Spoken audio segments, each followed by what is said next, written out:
Welcome back, everyone, to the HNL Movement Podcast.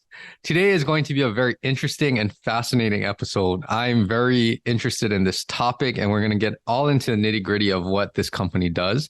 But I would like to welcome Max Newlon to the podcast, and he is the president of BrainCo. So thanks so much for joining me, Max. Of course. Very thrilled to be here. This is going to be an exciting episode. So before we get started, just so that people know what we're getting into, why don't you give us a little short snippet of what BrainCo is? I know you have 3 branches of the company, and explain a little bit about that. So BrainCo is a brain-computer interface company, which means we develop technology that measures what's going on inside the brain and gives people a way to connect directly with the world around them. So we develop sensors and different applications and interventions in the brain-computer interface space. And we apply those technologies, like you're mentioning, and mainly in three main ways. One is for prosthetics, for people who have maybe lost a limb. One way is in education, teaching middle schoolers and high schoolers about neuroscience, about STEM careers and what they can achieve using our technology in a learning environment. And the third way is with our brand called Focus Calm, which is a brain sensing headband and app that trains your brain for better focus and a calmer mind. Yeah, we're going to get into all of this, and it's fascinating with how much more advanced technology and research has progressed in the field, but also with products like yours to really help people strengthen their mental health, right? To be in a better state to handle all of the stressors in life. So we're going to get into all of that. Before we get into that, let's talk a little bit about your backstory. So explain a little bit about where you grew up, kind of were you always fascinated into these types of careers when you're growing up, and what kind of led you down this career path? Yeah, of course. So 6-year-old Max is meditating outside during recess for God knows why. My parents say they think it had something to do with me watching the Power Rangers when I was a kid. But they got me into martial arts. I was really interested in kind of like that angle, probably because of Power Rangers. We'll go with that. And in martial arts, you do a lot of meditation. And a big kind of core principle is your focus determines your outcome or your results or your performance. So combine that with, watching all these awesome kung fu movies where people have these like magic powers because they've mastered their brain or their mind in some way, and it unlocks some potential in their ability to fight the bad guy. 6-year-old Max is thrilled about this idea. Yes. So for a really long time, I was interested in the potential of the mind.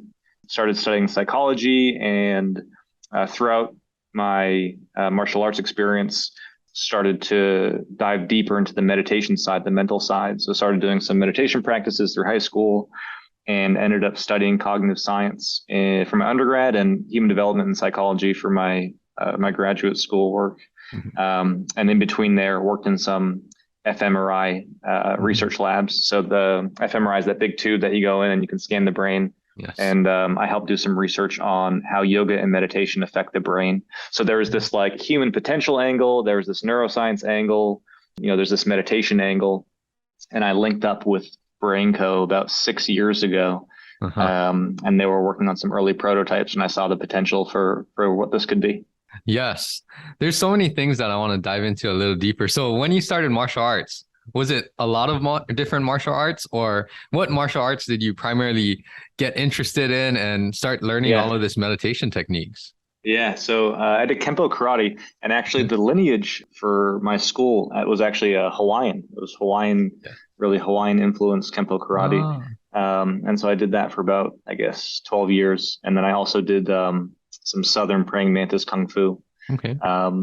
And at the beginning of every class, they have even when you're a little kid, at the beginning of every class, you have to sit, kneel down, you take nice, slow, deep breaths, let the rest of the world go, and just focus on what you're about to do. And so I love that I got that exposure as a kid. I think that was really healthy and really, strengthened that muscle and turned me on to this idea of, self-regulation and what that means for your well-being and your performance. Yes. It's interesting, all of the things that we might not even realize the impact that it has on our lives when we're at a young age. But all of these different activities that you jump into, sometimes you don't realize how big of an impact or how much of an influence it has on your life until later on, right, in our careers. And I like what you guys are doing there because you have a lot of evidence-based practices. There's a ton of research out there. So, me kind of being interested in this realm, to give a little backstory, I was mentioning to you right before we recorded, is that I've been interested in kind of the neuroplasticity side of strength and conditioning and rehabilitation following injuries. So I've been kind of looking into this area of research. But when it comes to just overall health focus, right, productivity, I didn't realize how much research there is out there. So I just did kind of a quick search and I was like, there's so many things that they're using some of these interventions to treat chronic pain. They're using it to treat other neurological disorders, right? And they're seeing that it does have a positive influence, on many of these conditions that maybe there's not too many other ways that we can treat it. It's more like managing the symptoms, right?